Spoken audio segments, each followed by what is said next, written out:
Pada suatu hari Rasulullah SAW ditemui oleh malaikat Jibril. Rasul pun bertanya, ada apa wahai Jibril? Jibril menjawab, wahai Muhammad, sesungguhnya hari ini Allah Subhanahu wa Ta'ala sedang mengobarkan nyala api neraka, dan seluruh para malaikat amat ketakutan. Mereka tidak tahu harus bagaimana.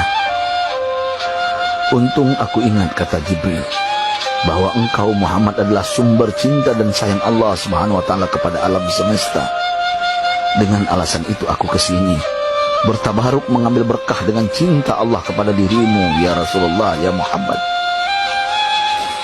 Rasulullah terdiam beberapa saat, kemudian bertanya lagi, wahai Jibril, ceritakan padaku bagaimana neraka itu sesungguhnya. Jibril menjawab, wahai Muhammad, neraka itu bagaikan lubang-lubang yang terdiri dari 7 tingkat. Jarak antara satu lubang dengan yang lain ialah perjalanan 70 tahun.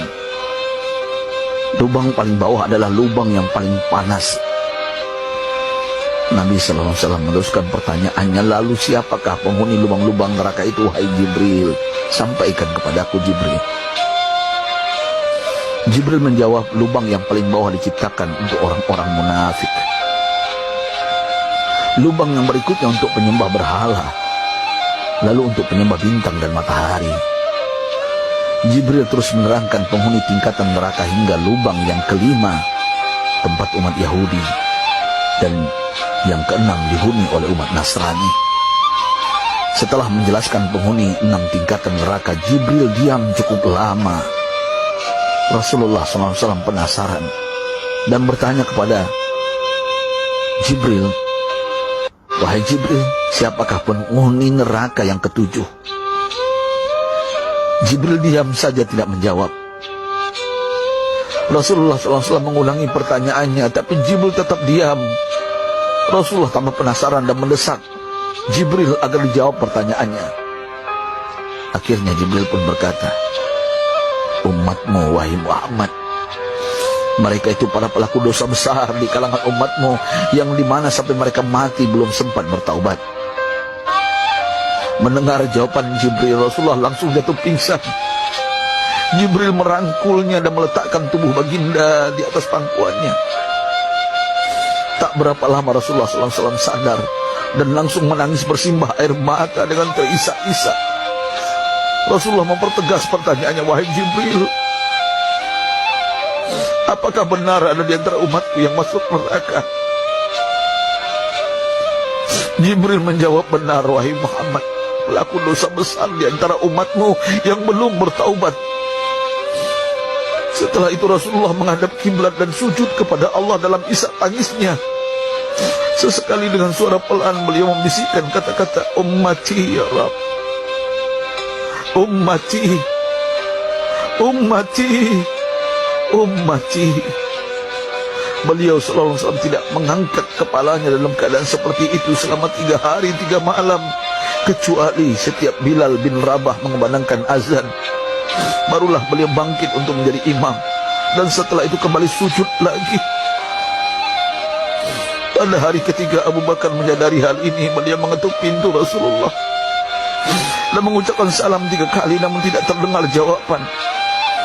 Abu Bakar sedih dan berseru di hadapan pintu Nabi besar Muhammad SAW, apakah ada jalan untuk masuk ke rumahmu ya Rasulullah? Tetap tidak ada jawaban. Di jalan Abu Bakar bertemu sahabat Umar. Mengapa engkau menangis wahai Abu Bakar? Kata Umar. Abu Bakar menceritakan keadaan Rasulullah SAW. Maka Umar pun melangkah menuju rumah Rasulullah dan terjadilah hal yang sama. Umar pun pulang dan menangis. Di jalan Umar bertemu sahabat Salman Al-Farisi. Dengan terisak Umar bercerita kepada Salman hingga membuat dia amat sedih, namun tidak berani mengulangi hal yang sama. Salman melangkah menuju rumah Fatimah radhiyallahu anha dan menceritakan hal itu. Setengah berlari Fatimah menuju rumah ayah tercinta dan mengetuk pintu sambil mengucapkan salam. Mendengar suara lembut putri tercinta, sejuklah dada Rasulullah. Beliau bangkit dari sujud dan membuka pintu. Alangkah terkejutnya Fatimah melihat Rasulullah, ayah tercinta, amat kurus dan pucat. Fatimah memeluknya lalu menangis. Wahai ayah, apa yang terjadi? Mengapa engkau amat sedih seperti ini? Rasulullah kembali menangis dan berkata dengan suara lirih, wahai Fatimah, belahan jiwa aku. Bagaimana mungkin aku tidak sedih sedangkan Jibril mengatakan akan ada kelak umatku yang akan masuk neraka.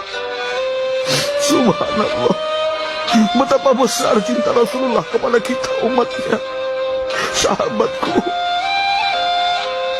Rasulullah mencintai kita. Antaman ma'aman ahbabta, engkau akan berkumpul dengan orang yang kau cintai. Mari kita mencintai baginda Nabi besar Muhammad SAW yang mencintai kita umat yang tidak rela kita masuk neraka. Mari kita mencintai beliau dengan berselawat. Sahabatku, sampaikan, Rasul mengajarkan kepada kita, man dalla ala khairin falau mislu ajri fa'ilih. Siapa yang menunjukkan kepada kebaikan, maka dia akan mendapatkan pahala seperti orang yang mengerjakannya. Mudah-mudahan ini menjadi pahala jariah bagi kita.